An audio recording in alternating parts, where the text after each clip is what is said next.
Namaskaram, 1000 names and 1000 stories, 464th name, VEERABHAHAVE NAMAH. Among the Alvars, the last to incarnate was Thirumangai Alvar, and when he offers Mangala Sasanam, that is the auspicious benediction, to Lord Ranganatha of Srirangam, he sings a magnificent verse.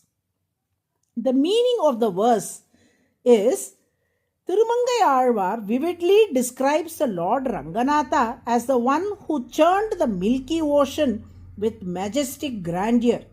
He portrays the Lord using Mandara mountain as the churning rod and Vasuki the serpent as the churning rope.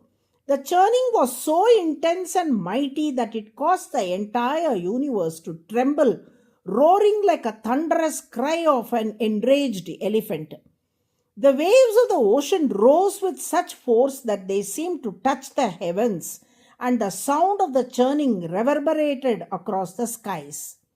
Thirumangai Alvar sings of the Lord's awe-inspiring power and divine energy during this episode, highlighting that it was not a simple task.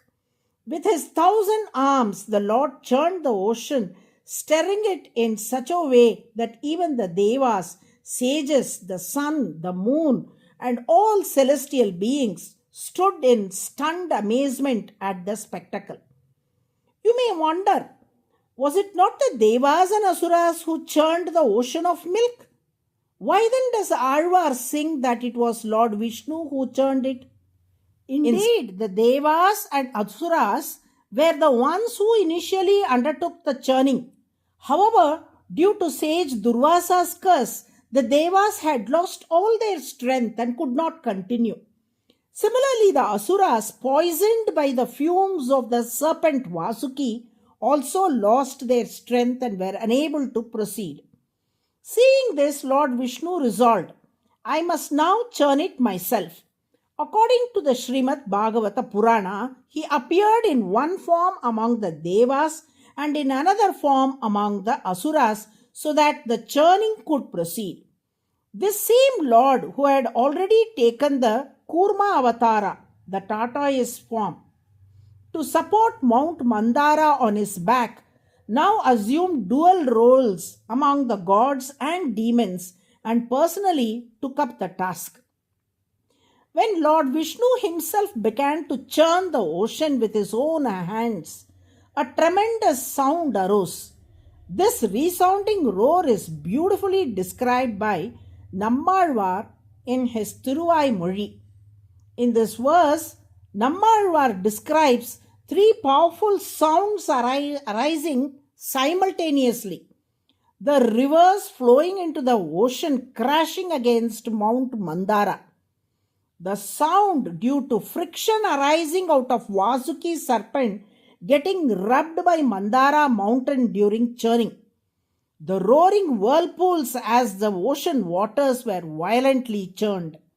All three merged into a single thunderous roar, echoing through the heavens. It was at this majestic moment that the Lord churned the ocean of milk himself. Thus, although the Devas and Asuras began the task, it was Lord Vishnu with divine grace and unmatched might who truly accomplished the churning, earning the awe and admiration of all celestial beings. Everything is correct so far, but one may still wonder. Thirumangai Alvar's Pasuram says that Lord Vishnu churned the ocean with 1,000 arms. But doesn't the Lord have only 4 divine arms? Yes, the Lord has only 4 divine arms. However, the speed and intensity with which he churned the ocean was so astonishing that those 4 arms appeared like 1,000.